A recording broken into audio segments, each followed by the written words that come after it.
Y'all, look at this kitchen. I know, right? It's not mine. We started off the day at my house, but we ended up over at my best friend's house, and she's got the most beautiful kitchen. She's in Vegas right now. Something came up with the nanny, so your girl filled in, which ended up giving me something really cool to talk about. My best friend's little girl has autism. I had never really spent any time with someone with autism before I met her, and in the last several years, she's taught me so much.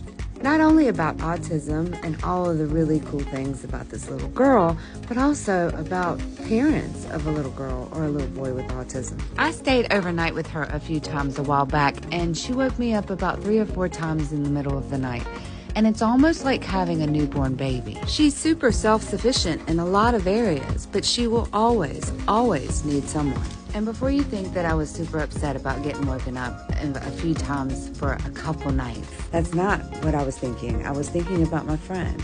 I was thinking about both of my friends because her and her husband are both people that I love very much.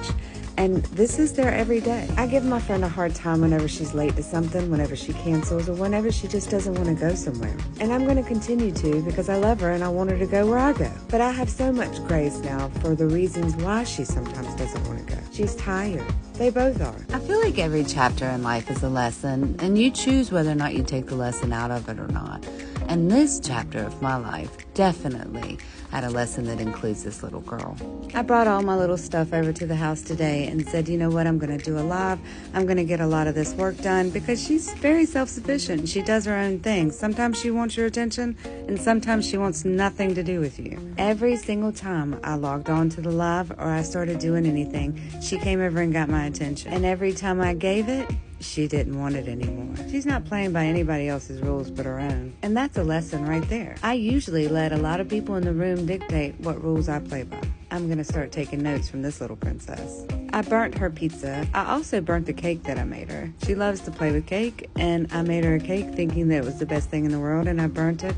And I'm telling you right now, I was truly judged. I'm obsessed with the fact that she can play the keyboard and the piano the way that she can, knowing that she's never had a lesson.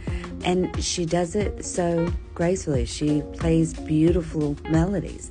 They're nothing that I've ever heard before. It's something she creates. And if you're musically challenged the way that I am, then you know that's no small feat. I definitely could not rock you a melody just because I wanted to. She also watches shows in different languages and speaks those languages. Memorizes directions and can look up on a map where people live that you have no idea how she figured that out. She's truly something special to watch, and you can sign me up because I'm definitely going to be watching. I don't know what I was doing with all these poses and stuff, but I just needed to show off the house. And I definitely want to show off this little muffin. Another lesson in this chapter, getting a hug from somebody who cares nothing about what anybody else thinks and only does what she wants is one special kick-ass hug. Y'all have a blessed day.